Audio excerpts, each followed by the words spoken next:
Стремежът европейците да притежават подходящите професионални умения за конкретна работа е голямо предизвикателство, с което Европейския съюз и държавите членки са се заели заедно, чрез Европейския социален фонд.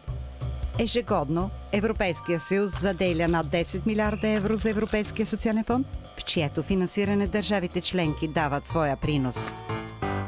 Средствата се използват от онези организации, които най-добре могат да разберат какво е необходимо на местно равнище.